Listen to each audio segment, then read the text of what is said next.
अस्सलाम वालेकुम, मैं हूं बाबुल हाशमी। आप देख रहे हैं क्रिप्टो 1.0। बीटीसी कल से अगर हम आज देखें तो थोड़ा सा हमें बेहतरी की तरफ जाता हुआ नज़र आ रहा है। हम 2 आवर के टाइम फ्रेम के ऊपर आज एनालिसिस करेंगे टोटल, ताकि आपको इस दिन का अच्छे तरीके से आइडिया हो जाए। और मैं क्यों ये कह रहा हूँ हम डेली के टाइम फ्रेम के ऊपर एनालिसिस क्यों नहीं कर रहे, उसकी एक बहुत बड़ी वजह है कि कल 21 सितंबर को एफओएमसी की जो हाइक जानी है बेस पॉइंट की, उसका फ़ैसला सुनाया जाएगा। तो वो जो मीटिंग होनी है एफओएमसी की, उसकी वजह से कल तो हमें काफ़ी ज़्यादा वॉलेटिलिटी देखने को मिलेगी। तो हम सिर्फ आज की बात करेंगे, कल की कल देखी जाएगी, ठीक है। तो कल क्या हुआ कि मार्केट ने यहाँ से एक अच्छा बाउंस बैक लिया, जो कि 18,200 की रेंज बनती है, और ये एक डिमांड जोन अब बन चुका है, ठीक है। यहाँ से लोगों ने बीटीसी को ख़रीद के 19,600-700 तक पहुँचा दिया। अब दोबारा से ये थोड़ा बहुत नीचे रिजेक्ट होकर आ रहा है। क्यों आ रहा है? ये 2 आवर की टाइम फ्रेम के ऊपर आपको बड़ा अच्छा क्लियर नज़र आ रहा है कि हमें 50 की मूविंग एवरेज जो है वो रेजिस्टेंस के तौर पे काम करती हुई नज़र आ रही है।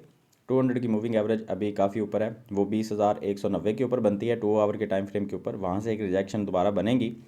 अब ये जो रिजेक्शन है ये कहाँ तक चल सकती है? आई थिंक ये जो रिजेक्शन है ये यहाँ तक चलेगी। ये जो जोन है ये बनता है 18,900 से लेके 19,200 तक। इस जोन के अंदर अंदर आप अगर बाइंग करते हैं तो अच्छे चांसेस हैं कि आप यहाँ से दोबारा से थोड़ी सी प्रॉफिट लेके कैश आउट करवा सकते हैं आज के दिन के अंदर अंदर, ठीक है। मैं क्योंकि टाइम फ्रेम 2 आवर का यूज़ कर रहा हूँ तो एक दिन के अंदर ही हम ये ट्रेडिंग करेंगे। कल के दिन के लिए हम आज कोई भी कॉइन ख़रीद के नहीं रखेंगे, क्योंकि मार्केट बहुत ज़्यादा या तो पंप कर सकती है या फिर बहुत ज़्यादा डंप भी कर सकती है। तो आपने इस चीज़ का ख्याल रखना है। बीटीसी के अंदर अगर आपका एंट्री पॉइंट की बात करें तो आपका एंट्री पॉइंट जो है वो बनता है 18,900 से लेके 19,100 तक। तो ये आपने जहन में रखना है। बाकी एग्ज़िट जो है वो आप 50 की मूविंग एवरेज 19,600 से एक रिजेक्शन दोबारा से आ सकती है, तो वो आपने एग्ज़िट पॉइंट अपना बना के रखना है। स्टॉप लॉस की बात करें तो स्टॉप लॉस हमारा जो बनेगा वो 18,400 बनेगा। तो आपने स्टॉप लॉस के बिना आज ट्रेडिंग नहीं करनी। आगे चलते हैं, अथीरियम की बात कर लेते हैं। कल मैंने अथीरियम जो है वो बाई किया था इस रेंज के ऊपर 1300 के ऊपर, और मैंने 1327 के ऊपर जाके मैंने उसको यहाँ पे मैंने कैश आउट करवा लिया था। यहाँ से मुझे आइडिया हो गया था कि हो सकता है कि थोड़ा सा पंप आए, लेकिन मुझे ये था कि मैंने आज के दिन के अंदर ही एग्ज़िट करना है, थोड़ी बहुत प्रॉफिट लेके मैं निकलूँगा। उसकी वजह ये थी कि यहाँ पे एक अगेन रिजेक्शन बन सकती थी, और तब जब मैंने एग्ज़िट किया था तब ये रेड कैंडल चल रही थी। उसके बाद वैसे बहुत बड़ी एक ग्रीन कैंडल बनी, फिर एक ग्रीन कैंडल बनी, और अब दोबारा से मार्केट जो है वो रिजेक्ट होकर वापस आ रही है। अब 50 की मूविंग एवरेज तो थोड़ी सी दूर है, लेकिन ये हॉरिजॉन्टल जो हमारे पास रेजिस्टेंस है इससे रिजेक्शन बना है।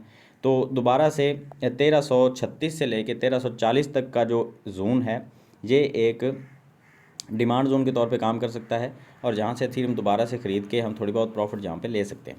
बाकी मार्केट में जब भी आपको एनालिसिस दिया जाता है तो एक चीज़ का आपने ख्याल रखना होता है कि एनालिसिस देने वाला कोई भी शख्स जो है वो आपका हाथ पकड़ के ट्रेडिंग नहीं करवा रहा होता, आपने खुद भी अपना एनालिसिस करना होता है, ठीक है। तो अथीरियम का आप थोड़ा सा अगर हिस्ट्री में जाके देखेंगे तो आपको आइडिया होगा कि ये एक सप्लाई जोन भी रहा है और एक डिमांड जोन भी रहा है, ये देखें, ठीक है। तो डिमांड जोन जो होता है वो दोबारा से डिमांड जोन बन के भी काम करता है। ये देखें, यहाँ से एक अच्छा डिमांड जोन बना था और अच्छा पंप मार्केट में आया था।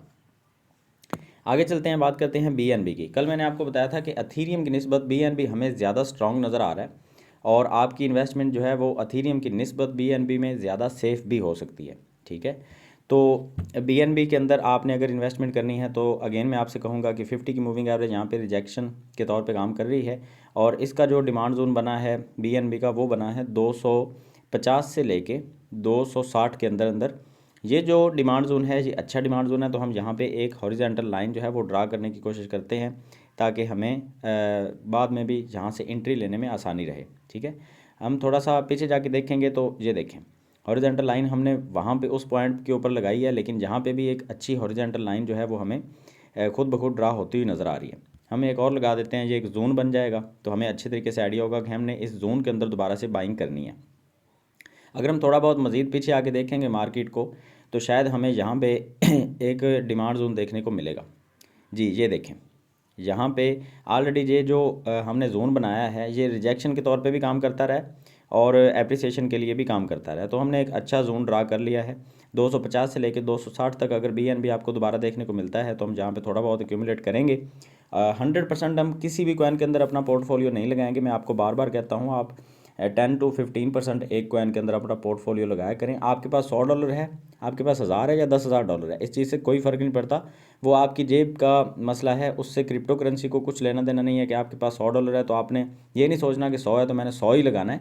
100% किसी भी कॉइन के अंदर नहीं लगाते। आपके पास 100 है तो आप वहाँ पे $10 लगा के थोड़ी सी प्रॉफिट हासिल कर सकते हैं। अगर आपके पास $10,000 है तो आप वहाँ पे $1000 लगा के थोड़ी सी प्रॉफिट हासिल कर सकते हैं। ठीक है, तो यहाँ पे आ जाते हैं, थोड़ा सा हम डोमिनेंस के बारे में बात करते हैं। उसके बाद हम BTC के बैलेंस के बारे में भी बात करेंगे। और मैं आज कोशिश करूँगा कि एक वीडियो मैं बना दूँ जिसमें BTC और एथेरियम का एक जो है वो टॉप डाउन एनालिसिस भी करें। और टॉप डाउन एनालिसिस क्या होता है वो मैं करके दिखाऊंगा आपको। BTC की डोमिनेंस की बात करें तो डोमिनेंस जो है वो अपने एक जोन के अंदर आ चुकी है, जो कि बनता है 41.2 से लेके 41 से लेके 41.3 तक एक जोन बनता है। इस जोन के अंदर और 50 की मूविंग एवरेज से क्योंकि ऊपर डोमिनेंस जा चुकी है तो BTC हमें पहले से ज़्यादा स्ट्रॉन्ग भी नज़र आएगा। ठीक है, ये 2 आवर के टाइम फ्रेम के ऊपर मैं बात कर रहा हूँ। अगर हम डेली के टाइम फ्रेम के ऊपर देखेंगे तो शायद हमें ये देखें, डेली के टाइम फ्रेम के ऊपर भी हमें जो है वो 50 की मूविंग एवरेज से ऊपर ही मार्केट नज़र आ रही है डोमिनेंस की। तो BTC के अंदर हमें अच्छा पंप जो है वो देखने को मिल सकता है इस बेरिश इन्वायरमेंट के बाद।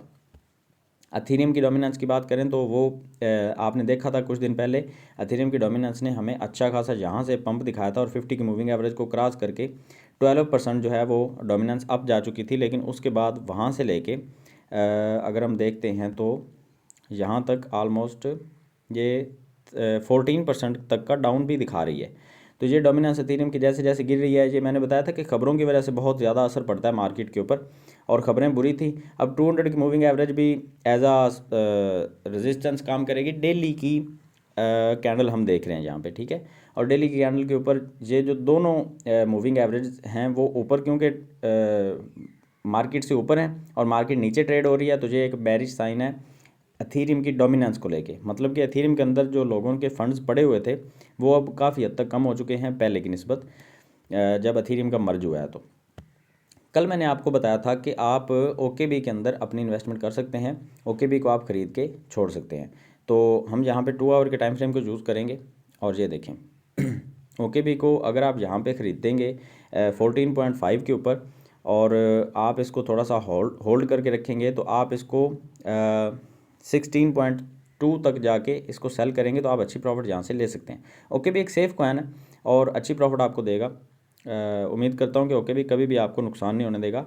मेरे एक दोस्त ने OKB के अंदर अपने $2000 इन्वेस्ट किए थे बेरिश मार्केट के अंदर ही, और वो पिछले कुछ दिनों से बिल्कुल ऑफलाइन था, उसने मार्केट देखी भी नहीं। उसने $16 पे ख़रीदा था और उसने $21 के ऊपर उसकी लिमिट ऑर्डर लगा के छोड़ दिया था और वो ऑर्डर हिट हुआ $21 के ऊपर या $22 के ऊपर और उसको अच्छी खासी प्रॉफिट यहाँ पे मिल चुकी है।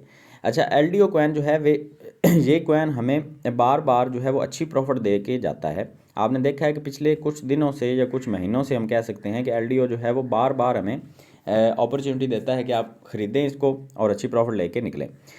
2 आवर के टाइम फ्रेम के ऊपर 50 की मूविंग एवरेज से ऊपर ट्रेड हो रहा है और रिजेक्शन बनी हुई है एक हॉरिजॉन्टल लाइन। हम जहाँ पे ट्रेड ले सकते हैं LDO कॉइन के अंदर अभी, और हम अक्टूबर के मंथ के लिए भी इसको छोड़ सकते हैं, लॉन्ग टर्म के लिए भी। और आप चाहें तो आप दोबारा से इसका थोड़ा सा वेट कर सकते हैं। 1.79 के ऊपर आप इसमें ट्रेड लेके आप इसकी जो एग्ज़िट पॉइंट है वो 1.88 के ऊपर आप एग्ज़िट कर सकते हैं, या फिर आप वेट कर सकते हैं 200 की मूविंग एवरेज तक का, जो कि बनता है 1.92। ये एक छोटी सी प्रॉफिट बिल्कुल बनेगी, लेकिन अगर आप थोड़े से ज़्यादा डॉलर लेके आप यहाँ पे ट्रेड करेंगे तो आप यहाँ पे 7% तक की प्रॉफिट भी ले सकते हैं LDO कॉइन के अंदर। ये सेफ़ कॉइन है, बाइनांस के ऊपर भी लॉन्च हो चुका है, OKX के ऊपर भी आपको मिल जाएगा, तो आप यहाँ पे एक अच्छी प्रॉफिट लेके निकल सकते हैं। कोनो के बारे में मैं आपको अपडेट देना चाहूँगा। कोनो अपनी रेंज के अंदर है, ठीक है। और क्योंकि यहाँ पे अगर हमने बाई किया होता तो हम ऑलरेडी यहाँ पे 8.8% 9% की प्रॉफिट में होते, लेकिन हमने क्योंकि कोनो को इतना ज़्यादा सीरियस नहीं लिया हुआ। मैं जानता हूँ अक्सर लोग जो हैं मुझे ये सोचते हैं कि ये पता नहीं कैसा कॉइन है कि अजीब सा पंप करता है लेकिन बाद में फिर नीचे आ जाता है। तो भाई हमें काफ़ी ज़्यादा प्रॉफिट ऑलरेडी देखने को इसके अंदर मिल चुकी है। मैं बहुत दफ़ा इससे कैश आउट करवा चुका हूँ। तो आप यहाँ पे इससे अच्छी प्रॉफिट ले सकते हैं। अभी भी ये अपनी रेंज के अंदर है, दोबारा से हो सकता है ये नीचे आए और 0.0257 के ऊपर आप इसको दोबारा से ख़रीद सकते हैं, और ख़रीद के आप इसको होल्ड करें तो आप इसको 0.028 तक भी होल्ड कर सकते हैं। इससे ज़्यादा अगर चाहें तो 0.035 तक भी होल्ड करके रख सकते हैं, और यहाँ पे आप अच्छे परसेंट जो हैं वो ले सकते हैं। अगर आप यहाँ पे इसको पकड़ते हैं 0.025 के ऊपर तो आप इसकी 35% तक की प्रॉफिट का वेट कर सकते हैं, अच्छी प्रॉफिट आपको दे के जाएगा। इसके बाद हम बात कर लेते हैं थोड़ी सी लॉन्ग टर्म कॉइन के लिए।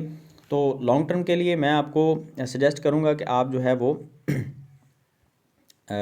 होल्ड करके रखें ओके भी, जो कि मैं आपको पहले भी आपके साथ शेयर कर चुका हूँ। एप कॉइन भी हमें जो है वो अच्छा खासा पंप करता हुआ नज़र आया इस बैरिश मार्केट के अंदर भी, और ये जो पंप है ये हमें मैं सोच रहा हूँ कि दोबारा से इसके अंदर थोड़ी सी इन्वेस्टमेंट मैं लाजमी करूँगा। अगर ये 5.48 के पॉइंट के ऊपर मुझे देखने को मिलेगा तो मैं यहाँ पे अपने पोर्टफोलियो का 15% इसके अंदर लाजमी लगाऊंगा, और उसके बाद मैं इसको छोड़ दूंगा। प्रॉफिट मैं यहाँ पे कितनी लूँगा मैं आपको यहाँ पे बता देता हूँ। ऑलमोस्ट यहाँ पे 11% तक की प्रॉफिट मैं मिनिमम कैश आउट करवाऊँगा। उससे ज़्यादा अगर मैं वेट करूँगा तो 21% तक की प्रॉफिट भी मुझे यहाँ पे देखने को मिल सकती है। तो वैसे आज के लिए आई थिंक इतना काफ़ी है। काफ़ी सारे कॉइन का मैंने आपके साथ जो है वो थोड़ा बहुत एनालिसिस शेयर कर दिया है। अगर किसी चीज़ का कोई कन्फ्यूजन है तो आप मुझसे कमेंट सेक्शन में पूछ सकते हैं। मिलते हैं नेक्स्ट वीडियो में, तो हमें याद रखिएगा। अल्लाह हाफिज़।